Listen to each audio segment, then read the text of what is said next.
मला आंघोळ करायची म्हणे, माझ्या आंघोळीची सोय करा. असं का बसलात तुम्ही?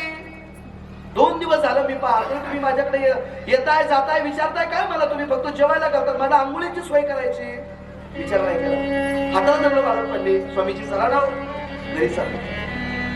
घरी चला म्हटल्याबरोबर त्या ठिकाणी घेऊन गेले.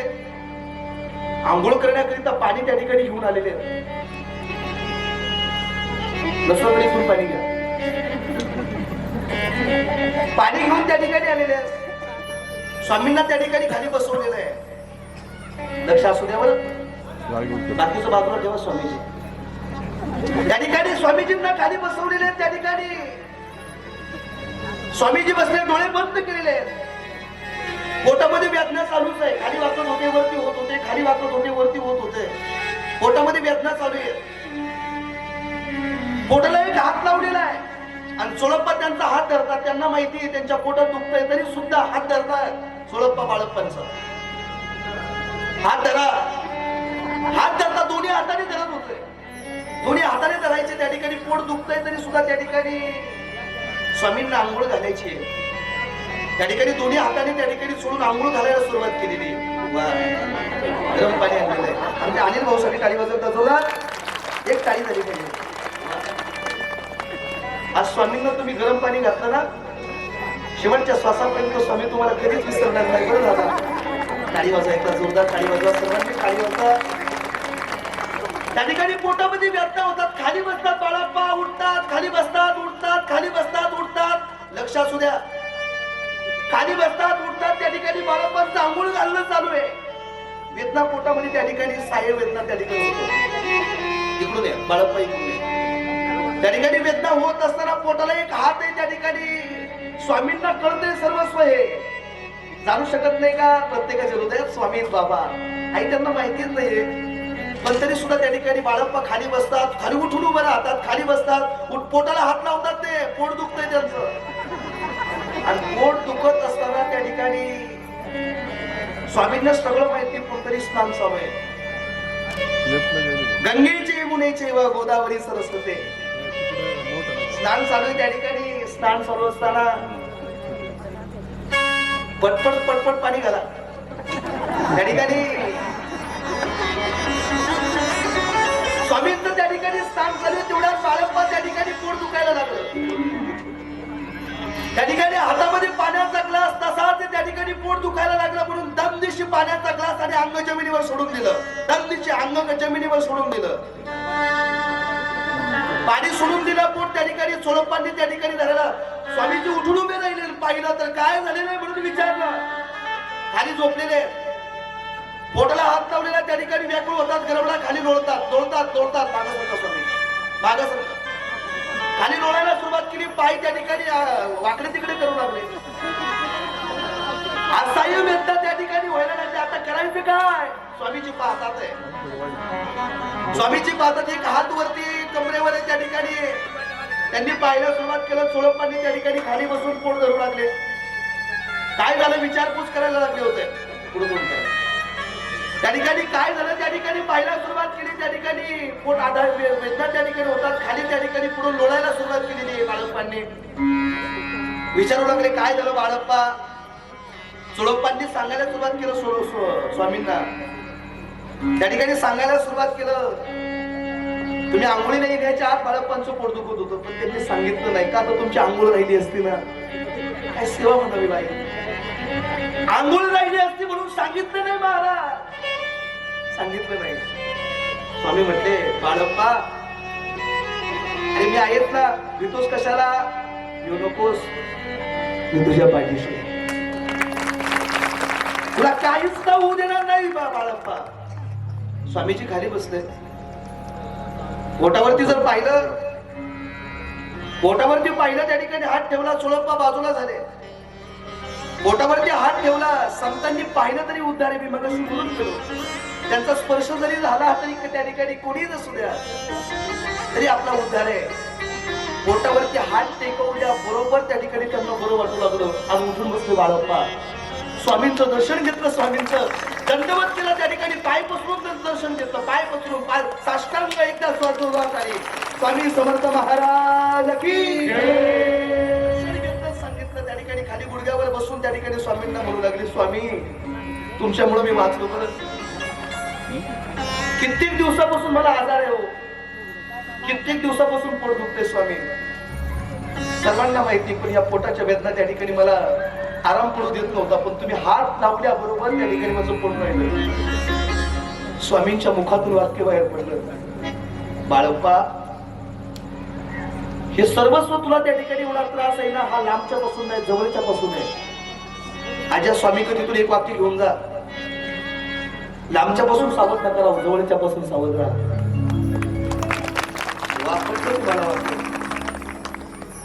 जेवढी लोक स्वतःच्या दुःखाने दुःखी नाही ना, तेवढी दुसऱ्याच्या सुखाने दुःखी आहे. लांबची लोक लई चांगली आहेत बाबा, जवळची लई घातली आहे. माझ्या शंभूराजासारखा सतपुरुष आहे, असे कित्येक जन्म घ्यावे लागले असते माझ्या शंभूराजाला पकडायला. जवळच्या माणसाने फितुरी केली आणि या महाराष्ट्रातला धाण्या वाघ माझ्या शंभूराजा पकडून. माझा धाण्या वाघ या ठिकाणी या महाराष्ट्राचा पकडून दिला सामान्य नव्हता. वाघाच्या जबड्यात घालून हात मोजीन दात ही जात मराठ्याची. जवळच्याने फितुरी केली, जवळच्या पासून सावध राहा. माझ्या शंभूराजाला हाल हाल करून मारलं, शंभूराजाला हाल हाल करून मारलं. कवी कलशाने विचारलं, शंभूराजा ते माझ्या मित्रासारखा आहे तू, पण जवळच्याने फितुरी केली बरं. एक मुद्दा नाही, जवळच्याने फितुरी केली म्हणे. गणोजी शिर्क्यानं त्या ठिकाणी पकडून दिलं. आता गुढीपाडव्याचा सण येणार आहे, लक्ष असू द्या.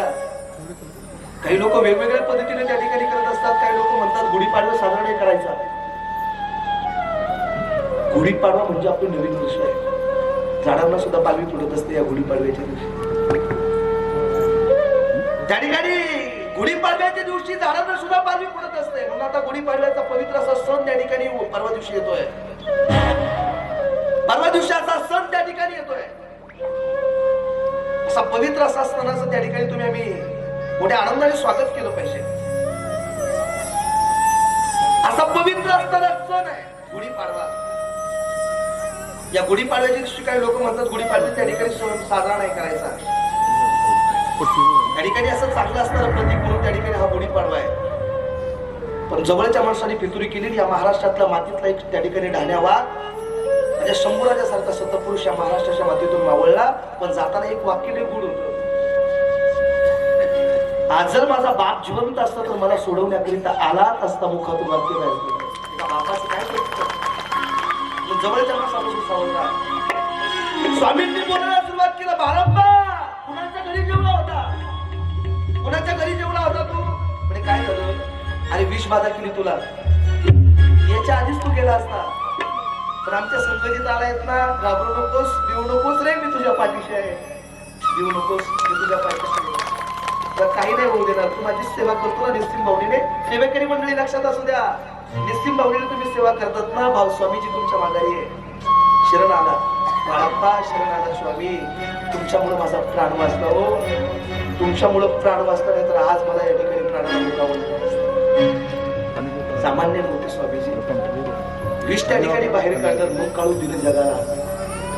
बाबा म्हणून जीवन जगत नसताना त्या ठिकाणी आपलं जीवनाचं साफल्य त्या ठिकाणी जर काय असेल, सामर्थ्य काय असेल, स्वामी समर्थांचं चरित्र आहे. पोटामध्ये असणारं विष फक्त हात लावल्याबरोबर त्या ठिकाणी बाजूला जात होतं. त्याचं कारण फक्त स्वामी समर्थजी महाराज आहे. म्हणून सर्वांनी मोठ्या प्रमाणे त्याची घोष करायचा आहे. अक्कलकोट निवासी स्वामी समर्थ महाराज स्वामी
हात उंच करा सर्वांनी बोला.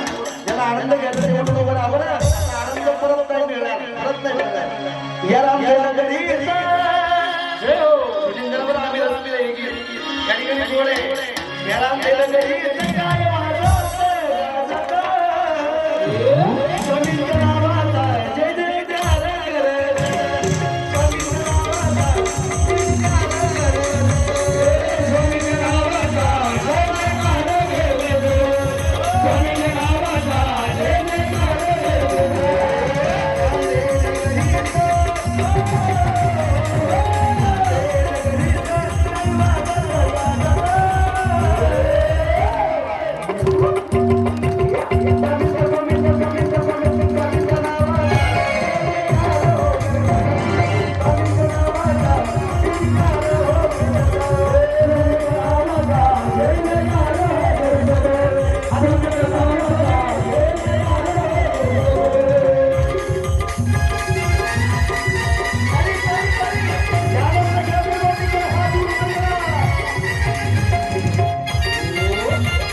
भक्त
नाव घेतल्यावर